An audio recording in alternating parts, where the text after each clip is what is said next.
बच्चों, मैं प्रदीप शोकन आप सभी का स्वागत करता हूं आपके अपने YouTube चैनल PS स्टडी मंत्रा में। आई होप आप सब अच्छे होंगे। प्यारे बच्चों, जैसा कि आपको पता है, हम अपने इतिहास विषय के पहले अध्याय भारत का सामाजिक और सांस्कृतिक पुनर्जागरण के बारे में बात कर रहे थे, जिसमें हमने 2 क्लास ली। जिसमें सबसे पहले हमने राजा राम मोहन राय, उनके ब्रह्म समाज के बारे में पढ़ा। उसके बाद हमने प्रार्थना समाज आत्माराम पांडुरंग के बारे में पढ़ा।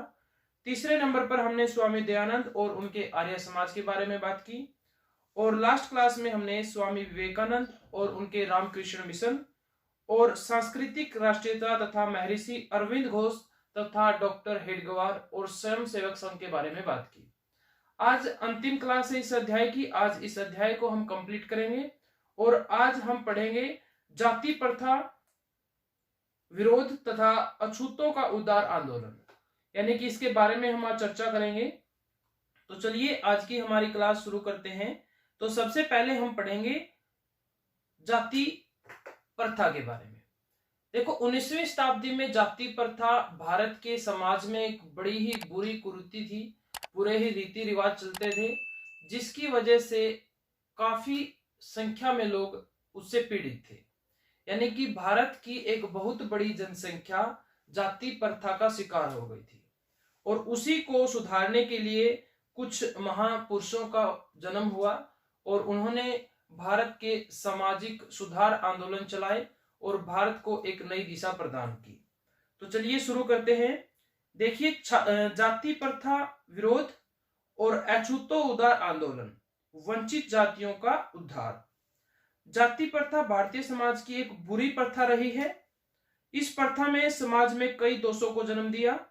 इससे भेदभाव, यानी जाति प्रथा से समाज में भेदभाव, वैमनस्य यानी कि एक दूसरे से वैर भाव या हम कहें कि शत्रुता फैला और सामाजिक एकता छिन्न भिन्न हो गई।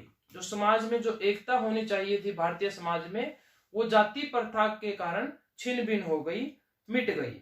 भारतीय समाज एक बहुसंख्यक भाग, यानी एक बहुत बड़ी संख्या में दरिद्र यानी बिल्कुल गरीब, अशिक्षित, वंचित तथा पिछड़ा हुआ रह गया, जिसका अर्थ था कि पूरे राष्ट्र का पिछड़ापन और संपूर्ण राष्ट्र की कमजोरी। बिल्कुल यह भी सच है कि अगर किसी देश का कोई वर्ग अशिक्षित रह जाता है, पिछड़ा रह जाता है, तो उस देश का कभी विकास हो ही नहीं सकता।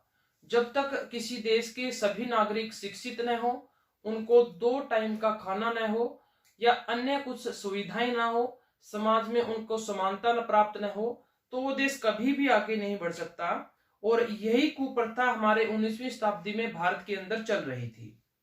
तो 19वीं शताब्दी में जाति प्रथा और सामाजिक भेदभाव के विरुद्ध कई सुधारकों ने आवाज उठाई। वो कौन थे, उनके बारे में बात करते हैं। तो सबसे पहले हम पढ़ेंगे ज्योतिबा फुले और उनकी धर्मपत्नी के बारे में। और दक्षिण भारत में हुए जो नारायण गुरु, उन्होंने दक्षिण भारत में जाति प्रथा के खिलाफ आवाज उठाई। तो इन 2 महापुरुषों के बारे में बात करते हैं कि इन्होंने किस प्रकार जाति प्रथा को समाज से खत्म करने का प्रयास किया और अपना सामाजिक पुनर्जागरण में अपना योगदान दिया। सत्यशोधक समाज एवं श्री नारायण धर्म परिपालन योगम। ज्योतिबा फुले पहले प्रमुख समाज सुधारक थे जिन्होंने सत्यशोधक समाज की स्थापना की। अंडरलाइन, सत्यशोधक समाज की स्थापना किसने की? ज्योतिबा फुले द्वारा की गई। स्थापना करके जाति प्रथा पर घातक प्रहार किया। उन्होंने तत्कालीन समय में भारत को आह्वान किया कि वे देश, समाज, संस्कृति को सामाजिक बुराइयों तथा अशिक्षा से मुक्त करके एक स्वस्थ, सुंदर, सुदृढ़ समाज का निर्माण करें। मनुष्य के लिए समाज सेवा से बढ़कर कोई सेवा नहीं है। वे पढ़ने लिखने को कुलीन लोगों की बपोती नहीं मानते थे, यानी कि पढ़ना लिखना सिर्फ अमीर लोगों का, कुलीन लोगों का अधिकार नहीं है, यह भारत के सभी नागरिकों का अधिकार है। मानव के बीच का भेद उन्हें असहनीय लगता था। उन्होंने अपनी पत्नी, इनकी पत्नी का नाम था सावित्री बाई फुले, अंडरलाइन कर लीजिए, ज्योतिबा फुले, उनकी धर्म पत्नी का नाम था सावित्री बाई फुले, के साथ मिलकर इन्हें दोनों इस दंपत्ति ने स्त्री शिक्षा के लिए कई प्रयास किए। महात्मा फुले ने आजीवन सामाजिक सुधार हेतु कार्य किए। इसी प्रकार दक्षिण भारत में भी एक महापुरुष हुए जिसका नाम था नारायण गुरु। क्या नाम था? नारायण गुरु। देखिए, इसी प्रकार दक्षिण भारत में जातीय भेदभाव एवं छुआछूत का विरोध नारायण गुरु ने किया। दक्षिण भारत में किसने किया? नारायण गुरु ने। उन्होंने केरल में, अंडरलाइन, केरल में श्री नारायण धर्म परिपालन योगम सभा का गठन किया। केरल के अंदर श्री नारायण ने श्री नारायण धर्म परिपालन योगम सभा का गठन किया और जाति प्रथा को चुनौती दी।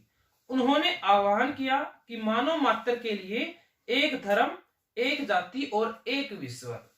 उन्होंने वंचितों एवं अछूतों के उद्धार के लिए कई प्रयास भी किए। उन्होंने आह्वान किया कि सब लोग अच्छी शिक्षा प्राप्त करें ताकि सभी को समान अवसर प्राप्त हो सके। उन्होंने वंचित वर्ग के लोगों में आत्मविश्वास और आत्मनिर्भरता पैदा की। तो ये दक्षिण भारत में नारायण गुरु का प्रयास था। केरल में इन्होंने सभा का गठन किया और उसी प्रकार एक उत्तर भारत में ज्योतिबा फूले और उनकी पत्नी सावित्रीबाई फूले ने स्त्री शिक्षा के लिए मिलकर प्रयास किया। जाति प्रथा पर कटाक्ष किए, उसको समाज की एक बुरी प्रथा कहा और उसको मिटाने का काफी प्रयास किया। तो इस प्रकार ज्योतिबा फूले और नारायण गुरु ने भारत के सामाजिक और सांस्कृतिक पुनर्जागरण में अपना योगदान दिया। अगले जो महापुरुष है जिसका नाम आप सब जानते हैं, डॉक्टर भीमराव अंबेडकर। जी हाँ, डॉक्टर भीमराव अंबेडकर जो दलित वर्ग के या निम्न जाति के पिछड़े वर्ग के लिए एक महान सुधारक के रूप में जिसे जाना जाता है, जिसका जन्म 14 अप्रैल 1891 में 14 अप्रैल 1891 में इनका जन्म हुआ। 14 अप्रैल को इनकी जयंती, अंबेडकर जयंती बनाई जाती है और 6 दिसंबर 1956 को 1956 में इनका देहांत हुआ। 1956 में इनका क्या हुआ? देहांत हुआ।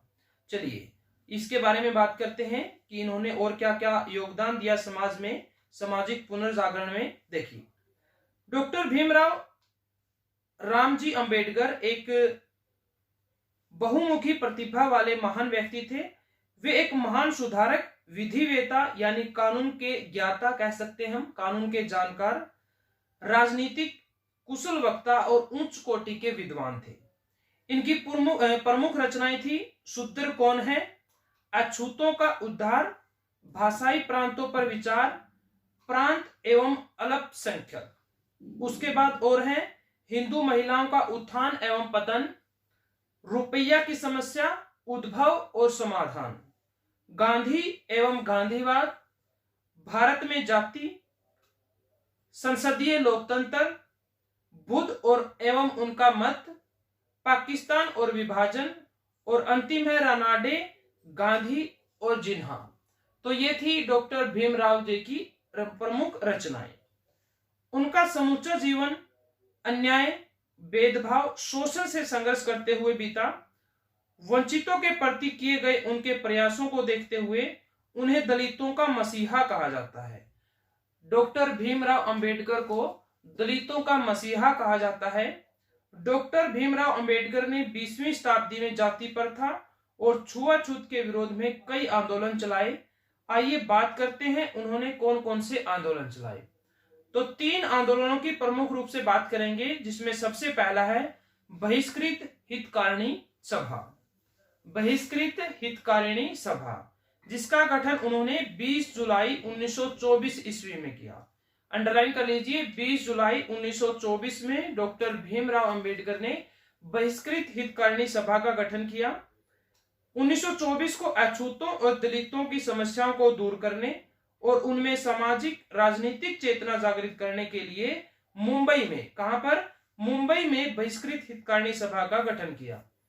20 जुलाई 1924 को मुंबई में बहिष्कृत हितकारिणी सभा का गठन डॉक्टर भीमराव अंबेडकर के द्वारा किया गया। इस सभा के माध्यम से वे दलितों को शोषण के विरुद्ध संगठित करना चाहते थे। उन्होंने आह्वान किया कि शिक्षित बनो, यानी उन्होंने भारतीय दलितों को कहा कि शिक्षित बनो, संगठित रहो, एक साथ रहो और संघर्ष करो समाज की जो ये बुरी कुरीतियां हैं उनके खिलाफ। सभा के मुख्य उद्देश्य थे अछूतों और दलितों में शिक्षा का प्रसार करना, दलितों का सांस्कृतिक उत्थान, अछूतों और दलितों की समस्याओं का प्रतिनिधित्व यानी नेतृत्व करना, उनकी बातों उनकी समस्याओं को समाज के सामने लाने का प्रयास करना, और अंतिम है दलितों की आर्थिक दशा में सुधार करना। शिक्षा में उनकी समस्याओं को उठाना, आर्थिक सुधार करना और सांस्कृतिक उत्थान करना बहिष्कृत हितकारिणी सभा के मुख्य उद्देश्य थे। अछूतों के उद्धार के लिए उन्होंने अखिल भारतीय दलित संघ, अंडरलाइन कर लीजिए, अखिल भारतीय दलित संघ नामक एक अन्य संस्था का भी गठन किया। तो ये था बहिष्कृत हितकारिणी सभा, जिसका गठन 20 जुलाई 1924 को मुंबई के अंदर अंबेडकर जी के द्वारा किया गया। इसके कुछ मुख्य उद्देश्यों के बारे में हमने बात की। आगे है इनका जो दूसरा है, महाड़ का सत्याग्रह। देखिए 20 मार्च 1927 को बहिष्कृत हितकारिणी सभा 20 जुलाई थी, महाड़ का सत्याग्रह 20 मार्च है। वो 1924 था, ये 1927 है, यानी कि 3 साल बाद महाराष्ट्र राज्य में एक जिला था जिसका नाम था रायगढ़ जिला। वहीं पर एक महाड़ स्थान था जहां दलितों को सार्वजनिक चौदार तालाब से, यानी तालाब से पानी पीने और इस्तेमाल करने का अधिकार दिलाने के लिए किया गया था। आपसे पूछ सकता है कि महाड़ सत्याग्रह किसने और कहां पर चलाया? तो महाराष्ट्र राज्य के रायगढ़ जिले में महाड़ नामक स्थान पर अंबेडकर जी के द्वारा। कब चलाया गया? 20 मार्च 1927 को। उद्देश्य क्या था?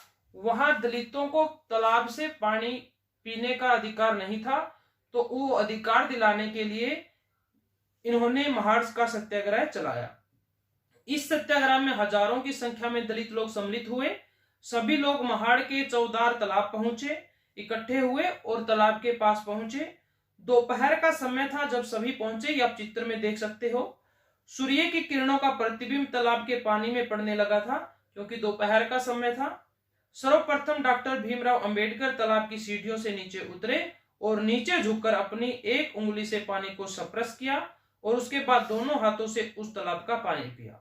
फिर हजारों सत्याग्रहियों ने उनका अनुकरण किया, यानी कि जो हजारों सत्याग्रही उसके साथ थे उन्होंने भी पानी पिया। यह अंबेडकर का पहला सत्याग्रह था, अंडरलाइन कर लीजिए, अंबेडकर का पहला सत्याग्रह था महाड़ का सत्याग्रह, महाराष्ट्र के रायगढ़ जिले में। यही एक ऐतिहासिक पल था जिसने अस्पृश्यों वर्ग में क्रांति का मार्ग प्रशस्त किया। यह एक प्रतीकात्मक क्रिया थी जिसके द्वारा यह सिद्ध किया गया कि हम भी मनुष्य हैं, हमें भी अन्य मनुष्यों के समान मानवीय अधिकार प्राप्त होने चाहिए। तो ये बात की हमने महाड़ का सत्याग्रह। कब चलाया, कहां चलाया, किसने चलाया, उद्देश्य क्या था, इसके पीछे कारण क्या थे, और आंदोलन चलाने के बाद इन्होंने क्या किया। एक साथ इकट्ठे हुए, तालाब के पास गए। अंबेडकर जी ने सबसे पहले पानी को टच किया, फिर दोनों हाथों से पानी पिया, फिर उसके साथ के सत्याग्रहियों ने सभी ने पानी पिया। तो इस प्रकार ये महाड़ का सत्याग्रह आपको याद हो गया होगा। उसके बाद हम बात करते हैं असमानता एवं भेदभाव का विरोध। जो उस समय के समाज में लोगों में आपस में जो असमानता फैली हुई थी, समाज में जो भेदभाव फैला हुआ था, उसका इन्होंने विरोध किया। डॉक्टर अंबेडकर समानता पर आधारित एक ऐसे समाज का समर्थक थे जिसमें जाति, भाषा, वर्ग, लिंग, नस्ल या जन्म स्थान आदि के आधार पर किसी के साथ कोई भेदभाव न हो। अंबेडकर ने प्राचीन समय में भारत में प्रचलित वर्ण व्यवस्था, छुआछूत, लिंग और जाति के आधार पर भेदभाव का प्रबल विरोध किया। तो काफी इजी था, मेरे ख्याल से आपको ये समझ में आ गया होगा। और अंत में हम बात करते हैं संविधान निर्माण में डॉक्टर भीमराव अंबेडकर की भूमिका। 2 भूमिकाएं इनकी काफी फेमस है, जिनकी वजह से आज इन्हें इतिहास जानता है, इतिहास में इनका नाम है। एक तो इनका दलितों के लिए किए गए काम, और दूसरा हमारे संविधान में इनकी सबसे ज्यादा अहम भूमिका, यानी कि संविधान के जनक माने जाते हैं, पिता कहा जाता है डॉक्टर भीमराव अंबेडकर को, जिनका जन्म 14 अप्रैल 1891 में हुआ और 1956 में इनका देहांत हुआ। तो डॉक्टर अंबेडकर को भारतीय संविधान का निर्माता होने का श्रेय है।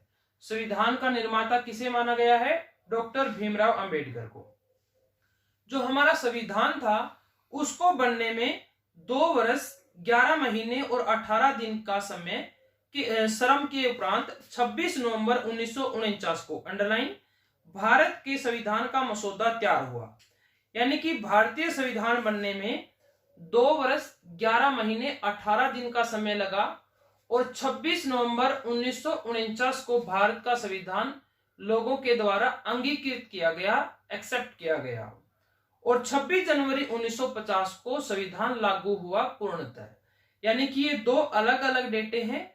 आपसे क्वेश्चन क्या पूछेगा? अगर आपसे पूछे कि भारत के संविधान का मसौदा कब तैयार हुआ या आपसे पूछे भारत का संविधान कब अंगीकृत किया गया, तो आप लिखेंगे 26 नवंबर 1949 और 2 महीने बाद नवंबर, दिसंबर और जनवरी, यानी कि 26 नवंबर से 26 दिसंबर 1 मंथ और 26 दिसंबर से 26 जनवरी 2 मंथ।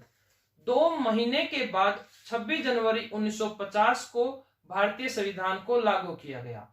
ये 26 जनवरी को ही क्यों लागू किया गया, इसके बारे में हम पहले की क्लास में बात कर चुके हैं, क्योंकि आपने देखा होगा 26 जनवरी 1930 में एक घटना हुई थी जिसके बारे में हम पहले चर्चा कर चुके हैं, जिसके कारण 26 जनवरी 1950 को भारतीय संविधान लागू किया गया।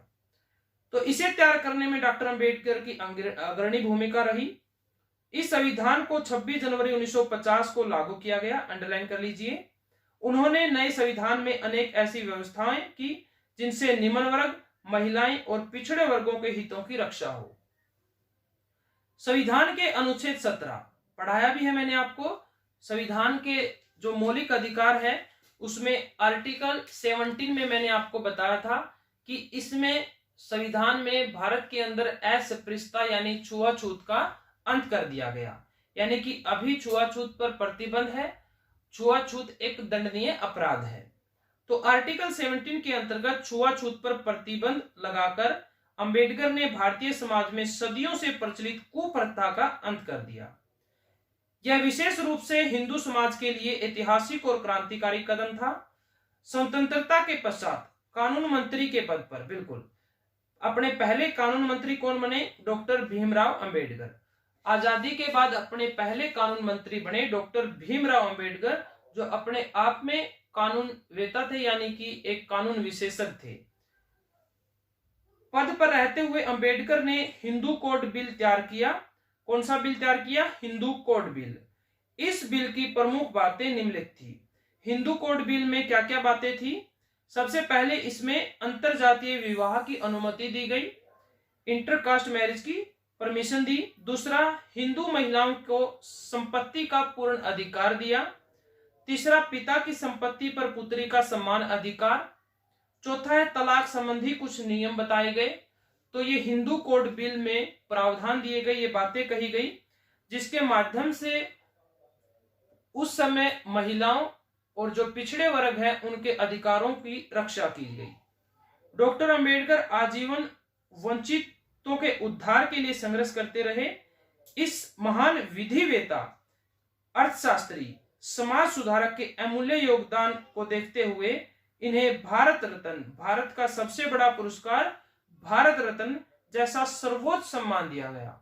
और 1990 में लिख लीजिए, इनको भारत रत्न इनके मरणोपरांत यानी इनके देहांत के बाद 1990 में, इनका देहांत हुआ था 6 दिसंबर 1956 में, और 1956 के बाद यानी 1990 में जाके इनको भारत रत्न पुरस्कार दिया गया, यानी मरणोपरांत। यहां देखिए 26 नवंबर 1949 को तैयार संविधान को 26 जनवरी अर्थात 2 मास उपरांत लागू किया गया। ऐसा क्यों, जानने का प्रयत्न कीजिए, बाकी मैं इसको बता भी चुका हूं। उसके बाद थोड़ा सा हमारा टॉपिक बचता है, जिसमें सबसे पहले है 19वीं और 20वीं शताब्दी के समाज सुधारकों ने विभिन्न संगठनों, संस्थाओं और आंदोलनों से सामाजिक बुराइयों के विरुद्ध जन जागरण करके भारतीयों में आत्मविश्वास की भावना उत्पन्न की। प्राचीन भारतीय सभ्यता एवं संस्कृति के गौरवगान करके आत्महीनता के भाव को समाप्त किया। इन सभी आंदोलनों, संस्थाओं और विचारों एवं कार्यों का प्रभाव भारत की राष्ट्रीय जीवन के प्रत्येक क्षेत्र पर पड़ा। जैसे शिक्षा का विकास और प्रसार हुआ, नारी शिक्षा का विस्तार हुआ, कुरीतियों की समाप्ति हुई और नारी की दशा में भी सुधार हुआ। चलिए उसके बाद और क्या क्या हुआ। 5वें नंबर पर कर्मकांड एवं अंधविश्वासों में कमी आई, जाति प्रथा में कमी आई, छुआछूत की समाप्ति हुई, जैसे संविधान बना आर्टिकल 17 में, आत्मविश्वास और स्वाभिमान को बल मिला, धर्मांतरण में कमी आई, राजनीतिक चेतना का प्रसार हुआ, राष्ट्रीय एकता व अखंडता को प्रेरणा मिली और अंतिम रूप से स्वाधीनता संघर्ष को भी प्रेरणा मिली।